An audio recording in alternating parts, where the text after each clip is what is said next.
Luciano, como que funciona essa questão do tempo de espera para ser chamado para um processo seletivo depois que eu passo na ANAC? Vamos ser bem objetivo. Depende de vários fatores. A aviação, ela é um mercado único. Quem já leu meu e-book sabe que eu deixo isso bem claro lá. Ela tem um timing próprio dela, completamente diferente de todos os outros mercados. É exatamente por ser tão diferente que tem pessoas que têm aquele sentimento de que é algo distante, não sei se é para mim, moro numa cidade do interior, não sei se vou conseguir, porque aqui na real acho que não tem nem aeroporto. Então a aviação ela tem um ritmo diferente e isso faz com que algumas pessoas fiquem com esse estigma de que é algo diferente. Na verdade, que é algo distante, perdão. Na verdade é algo bem diferente. Como eu disse, ela tem um tempo próprio e ela tem tópicos que são mais relevantes, assuntos que são mais sensíveis, é isso que eu quero dizer, tá? Então, vamos lá, o que influencia o tempo de espera para você ser chamado por uma companhia? Bom, em primeiro lugar, é a economia do nosso país. A aviação sempre sente diretamente a influência da economia do nosso país. Então, acompanhar, por exemplo, a empregabilidade, índices de desenvolvimento, a taxa de emprego, esses itens que norteiam a economia do nosso país, vai ajudar você a ter uma ideia das oportunidades que a aviação vai abrir. Segunda coisa, expansão. No passado, a aviação teve um boom muito grande, mas esse boom acabou sendo freado, por quê? Pela nossa infraestrutura aeroportuária. A nossa infraestrutura não permitiu um desenvolvimento maior. Então a aviação acabou sendo barrada ali, na época que antecedia ali um pouco a Copa do Mundo, ficou visível que a gente estava já no limite da nossa infraestrutura aeroportuária. E isso é uma notícia boa. Por quê? Porque a aviação vem recebendo investimentos maciços em aeroportos nos últimos anos. Os aeroportos estão sendo concedidos para a iniciativa privada, e a iniciativa privada quer que aumente o número de circulação de pessoas no aeroporto, porque ela aluga o espaço da lojinha e ela quer que mais pessoas passem na frente da lojinha para que aquele comerciante consiga ter o retorno do investimento dele. E como que ela vai conseguir fazer isso? Bom, tendo voos. Existe uma política de incentivo à criação de voos. A gente já vê isso acontecendo em cidades que saíram na frente, né, nesse incentivo, como a cidade de São Paulo e, se eu não me engano, o estado do Paraná também já começou a correr na frente, dando incentivos, reduzindo ICMS de sobrecombustível e, junto a isso, como eu falei, a concessão de aeroportos para iniciativa privada. Então, esse cenário monta uma previsão de desenvolvimento da aviação muito grande. Existem muitas pessoas querendo que a aviação aumente o fluxo de voos, aumente o número de passageiros transportados, aumente o volume de circulação de pessoas nos aeroportos. Então, uma vez que você tem a economia caminhando bem, uma vez que você tem toda a questão de infraestrutura aeroportuária sendo reformulada, sendo reformada. Então para pensar um pouquinho. No momento que você tem a economia bombando, né? A economia melhorando, índices de empregabilidade sempre positivos, o emprego crescendo, a infraestrutura recebendo incentivo, recebendo incremento, né? Os aeroportos estão ficando maiores, melhores e mais eficientes. E aí, o que é que a gente precisa? A gente precisa de desenvolvimento, ou seja, a gente tem ali encomendas de aviões, seja para substituir aviões que porventura ela queira, né? Ou para dar incremento de frota.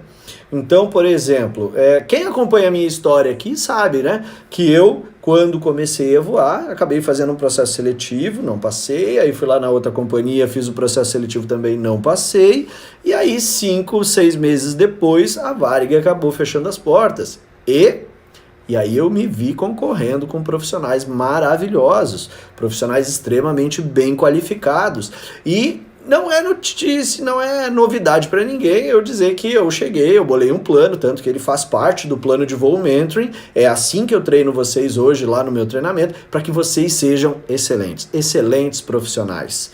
Porque assim vocês vão poder concorrer com os melhores.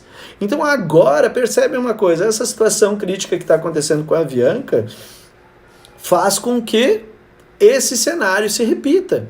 Se você quer entrar nesse mercado, agora você está lá concorrendo com todos esses profissionais que estão saindo da Avianca e entrando em outras companhias. Bom, a notícia boa é que essa parte dessa empresa vai ser absorvida por outras, então provavelmente não vai impactar no número de vagas que a gente tinha disponível, previsto para esse ano, né? Ou seja, eles vão acabar absorvendo rotas, aeronaves e também pessoal, ou seja, aquele plano individual de cada companhia de expansão, ele continua se aplicando. Então, dificilmente, eu sou um cara que dificilmente acredito em restrição, eu acredito sempre em expansão. E eu acredito fielmente que esse cenário que aconteceu com a Avianca não vai impactar negativamente em quem está procurando a sua primeira oportunidade. Porém, você tem que estar ciente que você agora, quando você for para um processo seletivo, você vai concorrer com pessoas muito bem preparadas, pessoas que já estavam no mercado. Daí, mais uma vez, fica aqui meu conselho, que você venha para o plano de voo para se tornar uma pessoa excelente, se profissionalizar, saber lidar com pessoas e ser alguém desejado pelo mercado de aviação. E como que eu me torno alguém desejado pelo mercado de aviação? Tendo habilidades que esse setor valoriza. Então, tempo de espera para ser chamado por uma companhia, o que influencia? Em primeiro lugar, a economia. Em segundo lugar, a expansão que as companhias estão planejando, e também a expansão que a infraestrutura para receber esse crescimento também foi planejada. Então agora a gente está com um cenário com aeroportos maiores, aeroportos melhores, tem como receber isso, entende? Tem como receber mais aeronaves, mais voos, mais horários, mais pessoas. Então a aviação ela está pronta literalmente para progredir e crescer a passos largos nos próximos anos. Mas vocês querem saber o tempo de espera para ser chamado por uma companhia. Bom, isso requer planejamento, galera. Como eu disse, conhecer a aviação e saber que ela tem um time próprio. A aviação não contrata um comissário, ela contrata uma turma de comissários. Então, por exemplo, uma informação relevante que está lá no e-book, que eu acho bem interessante vocês saberem, para cada avião que a companhia recebe, na média, hoje aqui, voando doméstico, são 4 tripulantes para cada avião. Salvo algumas exceções, no caso, por exemplo, do 21, que opera com 5 comissários. Então, olha só, vamos pegar na média 4 para cada avião. Em torno de 6 tripulações é o que uma companhia precisa para fazer a escala girar e ter um aproveitamento legal desse avião.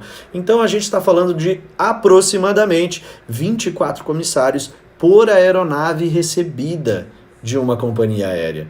Então isso é muita gente, é praticamente já uma turma de comissários. Então a aviação sempre contrata por turmas.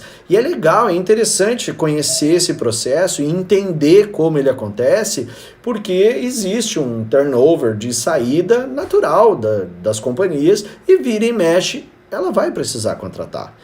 Então, não se preocupe com o tempo de espera. O que você tem que se preocupar é em ter as habilidades que eles procuram. É em desenvolver as habilidades que eles procuram.